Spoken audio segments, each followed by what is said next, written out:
Brotherhood of the Wolf, or Le Pacte des Loups, is a 2001 French period action film directed by Christophe Gans, starring Samuel Le Bihan and Jeremy Grenier and Emily Duquesne and Vincent Cassel. and Mark Dacascos. Oh yeah, and Monica Bellucci. Did you say Monica Bellucci? Monica Bellucci. I always liked her way more than Jim. Yeah, that's right. Well, welcome back to the Cult of Films, talking about another film, another period piece film, like we did with Ravenous. This was another one that just flew so far under the radar, I never heard about it. 2001 was a crazy year for movies coming out and nobody giving a shit about them. I mean, I was busy in high school, I guess. Not going to class, but, you know, I had my priorities straight. Obviously, it was, even though I was working at Blockbuster, this was another one I missed. I can't even blame the cover art on this one, because the cover art on this one kicks ass. You know what? I probably read some cracked article. It's like, if you like The Matrix, here's 5 movies you like, and then I liked all of them. It was probably like Boondock Saints, Equilibrium, this, and I was like, thanks, cracked.com. So, yeah, there you go.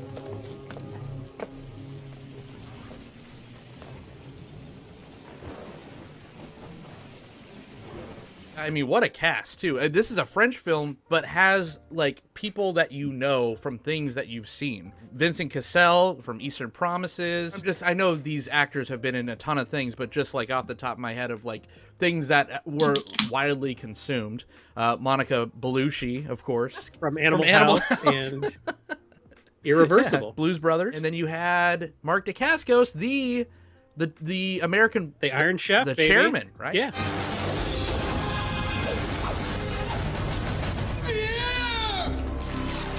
In the American version, sure. I prefer to think of him as Jimmy from the Double Dragon movie, but... Right before we hit play, we found out some really interesting tidbits about Mark Dacascos, about his filmography. So why don't we enlighten the crowd about that? Oh, so lately, since that Iron Chef money isn't coming in, Mark Dacascos is doing, like, straight to Walmart DVD. Those movies where it's the Transmorphers trying to, like, trick somebody into buying the DVD at Walmart. So he's made 3. He made one called The Driver, where he plays the driver. Assault on VA-33 with Boondock Saints' Sean Patrick Flannery. That's what he's up to. And he made one called The Extendables, which sounds like a porno version of The Expendables. That's my favorite. And I don't know what's more sad. There's a movie called The Extendables, or he couldn't even make it on The Expendables, because literally everyone was on those. Oh, I know, man. Mark Dacascos rules. He was the Crow, baby. He was the Crow. He was one of the Crows. He was one of the Crows. He was Kung Lao. Show some fucking respect. And in this film, he is lights out. Like, he is probably one of the best parts of this film.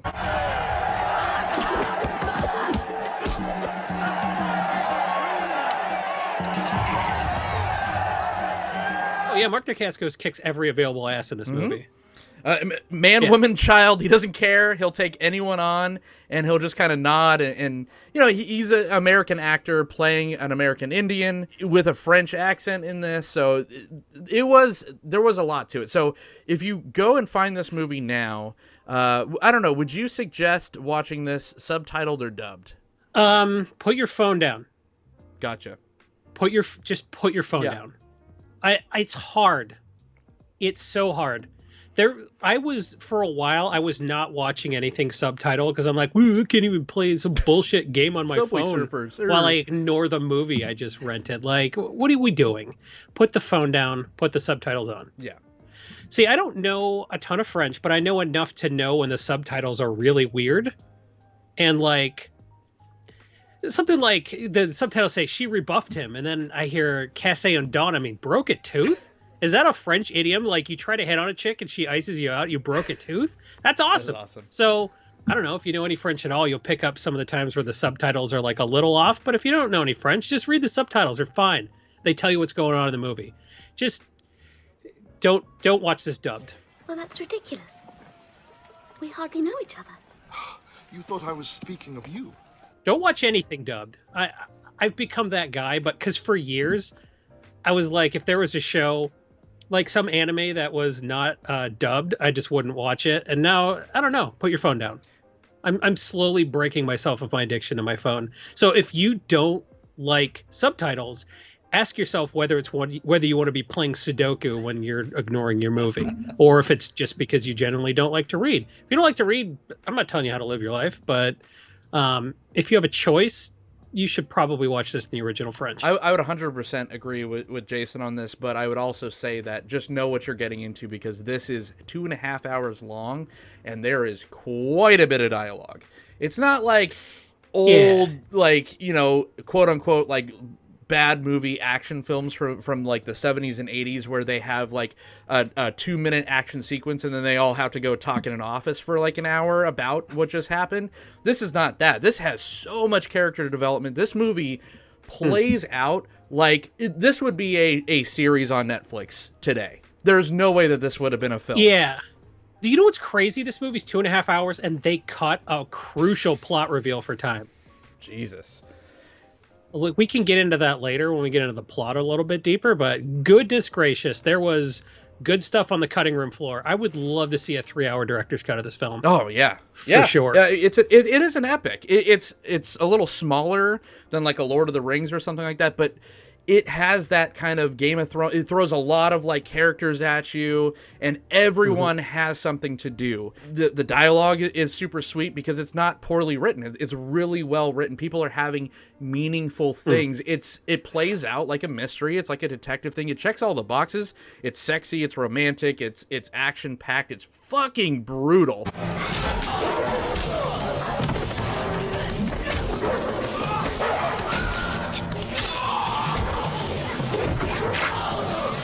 Did Foley in this movie, check the crawl space of his house. Yeah. That's Jesus. Yeah. Like if this guy doesn't own a pig farm in like Normandy, check this guy. The Foley on this was incredible. Every stabbing or like axe cut or like knife being thrown at somebody just sounds sickening. Yeah, and it has such a strange backdrop because it plays out like Barry Lyndon for a while until there's a first kill that happens, and it's like Exorcist level horror mixed with Cronenberg level body horror, and it's like, oh my god, and it just fucking smacks you upside the head because you're just not prepared for it. You're just like, oh, I know what I'm watching. This is just a romantic period piece, you know, a little bit of, you know, fisticuffs and stuff. And then there's a lady just getting broken in half. Yeah, this is Barry Lyndon meets Full Metal Jacket. Yeah, exactly. What is Le Pacte des Loups about? This movie is based on a ton of historically accurate stuff. Something called the Beast of Gévaudan. And apparently there was this monster, like they think it was like a giant wolf or something like that was attacking people, but people like, I know what a wolf looks like. This was a demon from hell. So that inspired this. All of the characters in this movie, all of them except Manny, are based on historical characters from the pre-revolution period in France. Very cool stuff. The Brotherhood of the Wolf is about a naturalist. Basically, a naturalist is somebody did like taxonomy and stuff like that. So it's a guy named Gregoire de Fronsac. Everyone calls him Chevalier, which means cavalier, which means knight, I guess. So he's sent by the crown to investigate this Beast of Gévaudan that's, you know, biting people in half.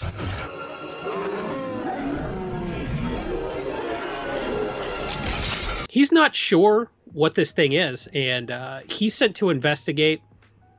He brings along his sidekick, Manny, who's an American Indian. They show up just to investigate this for the crown because they want to know what's going on and restore peace in the region. Because in addition to these attacks, somebody is distributing this literature that blames the attacks on the crown, and they're coddling of philosophers or something. It's the same alt-right stuff that's going on now. It's like, oh, school shootings happen because, yeah. So someone's distributing this literature throughout the kingdom that's blaming these attacks on the crown, and the crown's obviously upset. They don't want their taxpayers being bitten in half, and they don't want this unrest going on. So they send these two to investigate, and what he uncovers is actually a vast conspiracy to undermine the crown. And then at the end of the movie, he dies in the French Revolution. So it's real cool stuff. It is full circle. That's not a spoiler. It's just like the first 5 minutes of the movie are like, oh, this guy's going to get his head cut off. So they're going to do, here's me in my study, and I'm writing my memoirs. And then it's like, all right, time to go to the guillotine. Yeah. So very cool get a stuff. whole foreshadowing like opening where it sets up who this person is. He's the narrator. So yeah, like you said, it's not a spoiler. Our world had to change. But the revolution has become a terror sweeping the land. And soon, I too will become its victim. I do want to kind of get into spoilers so we could talk about it a little bit later, but before that, let's kind of get everything else out of the way. Let's talk about the director. So that's Christoph Gahn. The movie that you all have probably seen that he's done is a movie that I've talked about on this show, Silent Hill. So he's got a style. It's very stylistic, yet this film is shot also like a series, right? Like it's not a very cinematically shot film. It's blocked and it has like dolly movements and tracking shots like you would see in like a Netflix show. So there's like a adjustment period where I was just like, this doesn't feel like a film that I would go sit down, shove popcorn in my face and see on a big screen. It feels like I should be watching this in my living room. This guy makes a movie every 8 years like clock. It's so funny. He just like made The Crying Freeman and dropped the mic for 6 years until he came back with this. Crying Freeman, good manga, great movie with Mark Dacascos. Funny cover art. I love the tear. But he's not the regular Freeman. He's not. So it feels like it has a budget, although it only had $29 million budget. It made $70 million. Insane. Yeah. What they accomplished for the time, especially because we'll talk about some of the effects and the creature effects and all that in a little bit. But again, like I think you said this in 2001, think about what everything looked like. And this looks fucking great, especially for $30 million. I was like, man, the beast kind of looks a little tacky, when they do show it. And then you remember like VFX from like The Matrix and stuff like that. And some of that looked good. Like the bullet time and stuff like that. But if you remember the scene when Neo touches the mirror and then it turned into the money for nothing video, like for the time, there weren't a ton of special effects. It was mostly practical effects, and those all look great because practical effects look great because they're real. But the special effects, they're gonna look dated because this was 21 years ago. Yeah, and the practical effects are like Jim Henson Creature Shop, and it looks like it. It is phenomenal.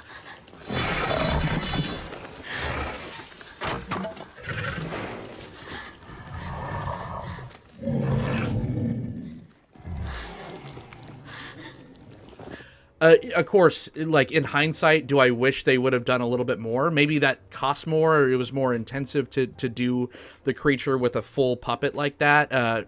Yeah, they blew their budget on exploding pumpkins. That scene goes on for so long. I know. It was so funny. He just picks up another 2 pistols and is like, where did you get all these pumpkins?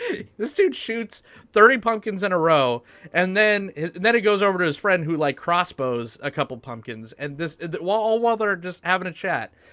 That could have been an episode by itself. It's like that one-off. I know, that's why the movie doesn't drag, because it's a ton of exposition. Is like, people are going to get real bored if they're just talking. It's like, what if they were exploding pumpkins for no reason? Let's turn this into a Gallagher. Like, it's just like, what the fuck? Just so good. So good. How did you find this movie? I didn't, obviously. You did. How'd you find this one? I read an article that said if you like The Matrix. Right. Yeah, that's literally what happened. I found this and Equilibrium, which is another movie that people kind of slept on. Yeah, even as Christian Bale got huge, people are sleeping on Equilibrium. And like I said, I'm kind of over the whole people shoot each other genre, a little bit. So like watching Equilibrium feels a little gross in today's climate, but there's a little bit of gun violence, but it's mostly just ass kicking. And Mark Dacascos does a lot of Savant style movement in this, which I think is really cool. See, and I didn't know, I thought the same thing, but I didn't know if that was like my Jean-Claude Van Damme colored glasses, because we've been watching so many of those films lately for this show. Yeah, so, there's a lot of front kicks. Front kicks are It's a weird kick, for sure, but that's like a signature of Savant.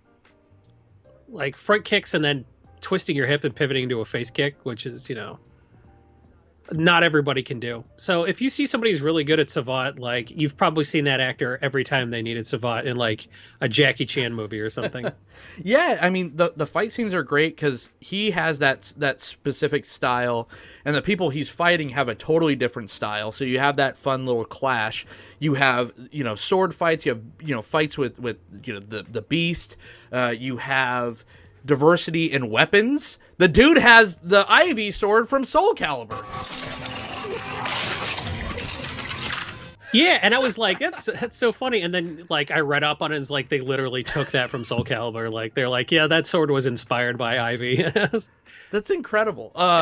And you do have... It's such an impractical weapon, but it looks so fucking cool in the movie. You're just like, I will let that go. You do have a little bit of guns too. Like mostly pumpkins are getting murdered, but there is a couple of shots, but it's like the old musket style. So there's a firing squad scene basically. Yeah, that's true. Yeah. But I just I don't know, something like John Wick where a dude just like shoots 50 people. It's I'm over it a little bit, but I'm okay with musket violence. Okay, maybe if that makes me a hypocrite, fine. This is the antithesis to like Uncut Gems, where Uncut Gems is like 2 hours long and it feels like it's like 4 weeks long because you're just super like it's so tension filled. You're just like, oh god. And then this was 2.5 hours long. It felt like it was an hour and a half. Like, so I think they did some tricks. They have a lot of stuff going on for you to look at while people are talking. Oh, the countryside is beautiful in this. The location. Yeah. So the scenes are busy. Yeah. So like the exposition doesn't drag. So you hear this, you're like, it's about a naturalist. The guy's the French Batman. Think of it that way. Yeah. Batman and Green Hornet sidekick Kato show up. Fight Sephiroth and call it a day. Yeah, they solve a mystery. This guy gets laid. He gets in a fight. He buries his friend. Yeah. That's a thing Batman does. That's true. Even getting laid, there's peril in that, too. And all men are not like you. Something to remember me by. It's basically the French Batman, set in right before the French Revolution. Yeah. Paced really well. I think we're to the point where we have to talk about spoilers. So if you haven't seen Brotherhood of the Wolf, like go check it out. I don't even know where it's streaming freely right now. You can rent it for a couple of bucks on Amazon. Okay, there you go. And it's definitely worth it. Like, well, I think it's safe to say that we're both recommending this film if you haven't seen it. Yeah. I guess we could do this before spoilers. Who would you recommend this for now? Well, I mean, like I found it because someone's like, if you like The Matrix, this has some good fight scenes. It has some cool creature scenes. The plot is cool. Everybody's super sexy. All the costumes are rad. If you turn up the color on your TV until it starts to bleed and watch it super loud. That was something that was recommended on the DVD jacket for Punch Drunk Love, and I liked that so much. I found that so charming that I'll turn all the lights off, and I'll crank the color saturation a little bit and watch it loud, and just the reds. Everybody, all the French royalty, the noblesse, I guess, they're all wearing super deep red everything, and it really pops. The color in this movie is just phenomenal. The movie looks real good. It was 2001 when everyone was doing slow-mo and fight scenes, but like it was still fine. It rains a lot, and that looks cool. So just visually, this movie is a feast. Contrast. So you're dead on. The contrast is amazing because when it's dark, there's always something illuminating something important. Whether that be fire, whether it be moonlight, whether it just be the reflection of the light off the rain, 100%. Yeah, I kept... where I said it's not cinematically shot, but it's atmospheric in that way, where it feels like you're there because kind of ultra-realistic.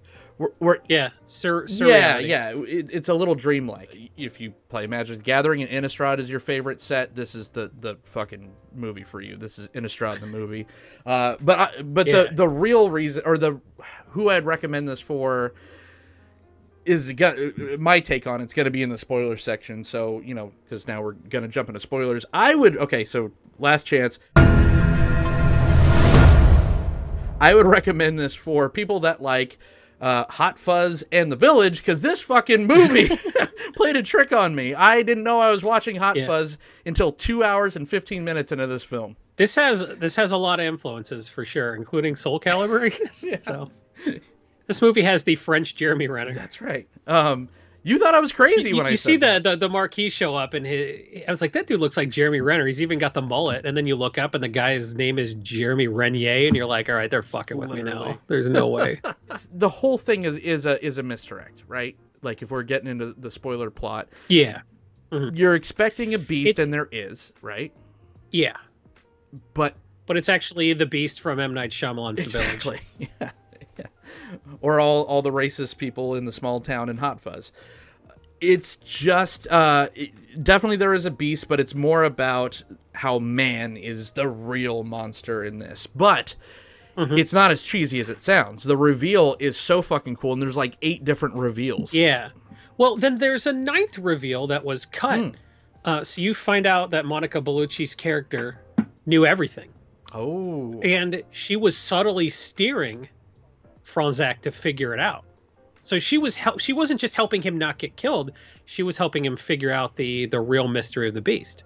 So she was a much more important character, and she gets a fair amount of screen time, but they cut I think a fairly significant part for her characters to show that, like, there's a hint that she works for the Vatican.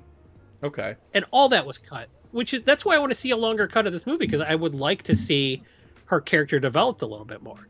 And she's fabulous in this, and she has some pretty memorable scenes, but not just because of how great she looks, but like she's just such a great and underrated character actress. She has this like crazy mystery about her in this, and the more you want to find out about her, the more ambiguous her character becomes.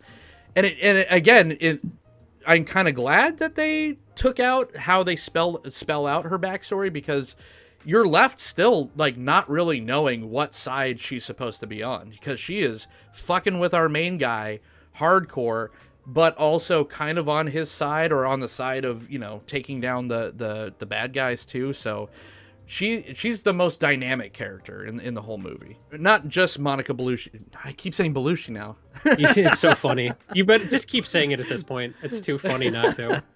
Monica Bellucci's character. Oh fuck! Now I can't say it without laughing. Hold on. Now you can't say that. Now you said it wrong too many times. So good. Just give it.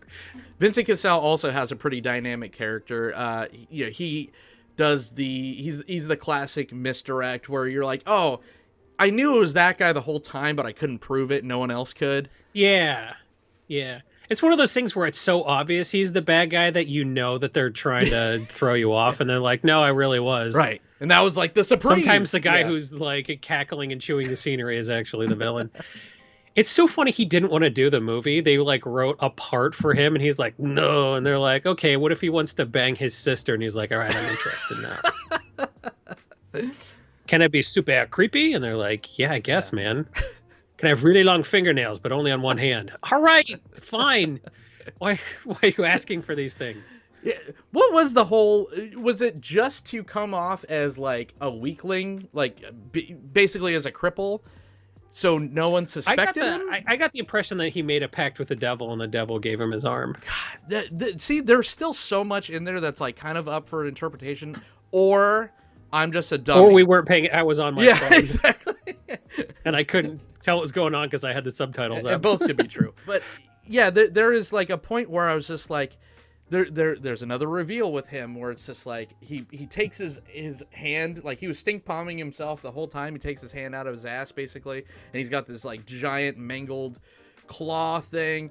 But it sets it up. There's like one line of dialogue, and I don't even know if it translated correctly. But it was just like, oh, the beast was just something that he picked up during his travel. So I'm like, okay, so Vincent Cassel's character got into some weird like voodoo shit or something along the way, and then he bought this thing and perverted it, because again, it's kind of cool that it doesn't reveal kind of what this thing is. It looks like a giant like dire wolf, but just like has like a bunch of like a fucking tumbleweed stapled to it. Kind of looked like just like a regular Final Fantasy VII monster. Yeah. Something you fight right outside of Wutai or something. You're gonna hate this, but it did kind of look like the thing in the lawn from Lady in the Water, my favorite M. Night Shyamalan movie. It looks like the statue of Red 13's father. It did, which when he got all the quills. Which is terrifying. This movie kicks ass, man. You did it again. You did it again. 2 times in a row, like Ravenous, and then this. I was just like, I must have been. There's so much stuff that came out during that period. It was hard to catch everything, and stuff that just got missed. I don't know, man. I went to Blockbuster a lot. What do you want me to just tell you? Sure, you were Blockbuster more than me, but right. This was when I was just like, I'm a hipster. Or, I'm a movie person, because this was around the time when I'm like Fight Club and Requiem for a Dream. Those are my favorite 2 movies of all time. And then you're like, yeah, I'm watching real shit over here. I'm like, oh. I don't know. I sure watched a bunch of mainstream shit myself. Yeah. Well, Boondock Saints. Yeah. Oh my god. I watched that movie so much in college because that was all anybody wanted to watch, that I let somebody borrow it and that I knew would never give it back. So I don't have my copy of Boondock Saints. Somebody took it from me in 2003 and I was grateful. I was going to say, that's the best decision you've ever made. This was a good one. Go check it out if you haven't yet. Thank you for watching our take on this fun and fancy French film. Didn't know if you had 2 films reviewed on this show by Christophe Gaunt on your bingo card, then I mean, he made 8 movies. You win the bingo, because that is crazy. I did not know. If you want to watch another thing, he did a weird ass Beauty and the Beast in like 2014. Yeah, it is nightmare fuel, but it's kind of cool. Like it is worth the watch. It also, on a scale from 1 to French movie star Ron Perlman's Beauty and the Beast, how would you rate it? I think it's an 8. Vincent Cassel is the Beast. Like, he controls the Beast in Brotherhood of the Wolf. He is the Beast in Beauty and the Beast. Very cool. Brotherhood of the Wolf. Jason E. Alt, once we fly back from France, where can everyone find you? I'm Jason E. Alt on Twitter. You can follow me at John the Host. You can also follow this very show at The Cult of Films. You can listen to this in podcast form. Also, until next time, how do you say goodbye in French? Revoyer? Au revoir. That's it.